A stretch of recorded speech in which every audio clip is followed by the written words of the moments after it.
Sunshine, that's a lot of rain. All right, well, we're joined here with Amy Rademacher from Carl Hospital. First off, Amy, thank you for being here.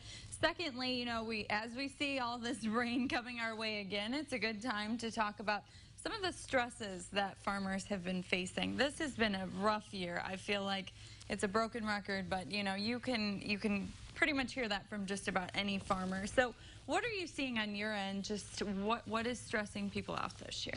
Well, of course, we have the commodity prices and the weather as well. But when we look at commodity prices, I was pulling up some figures today, and for a bushel of wheat, the farmers are getting about $4.92 here at Anderson Grain. The cost is $3.57.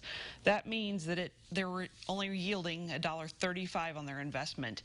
That bushel will make 70 loaves of bread, but there's a good chance a farmer will pay more than $1.35 for one loaf. So that gives you kind of a perspective, and the general public a perspective on really what that means to the farmer and the bottom line. But the weather's been an issue.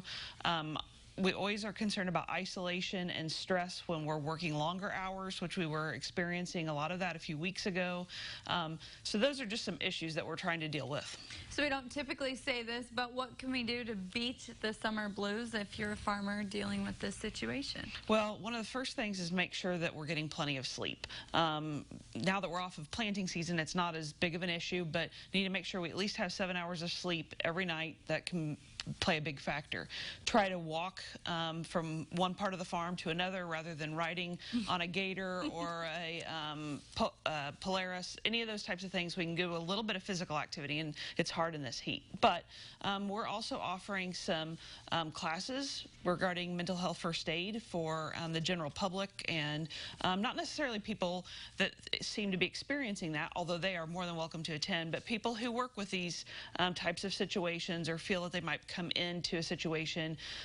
We should be treating mental health just the same as we would having the cold or the flu or any type of illness. We can treat it. We can do different things to improve our well-being and those around us. Very good.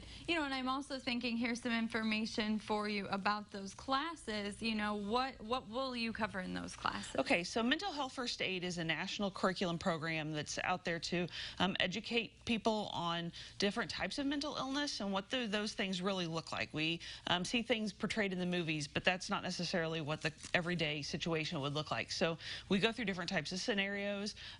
Those two classes will be focused on agricultural scenarios, and we're going to have those at the Farm Bureau buildings, but we also have mental health first aid classes for anybody in this area, the general public in this area. So going through how to respond to those situations, how to seek help if needed, and things like that will be covered in those classes. Yes, because Amy wants you to know that there is help out there. Amy, thank you so much for being here with us. We'll have all of that posted on our website, WCIA.com, and we'll have more news for you coming up after the break.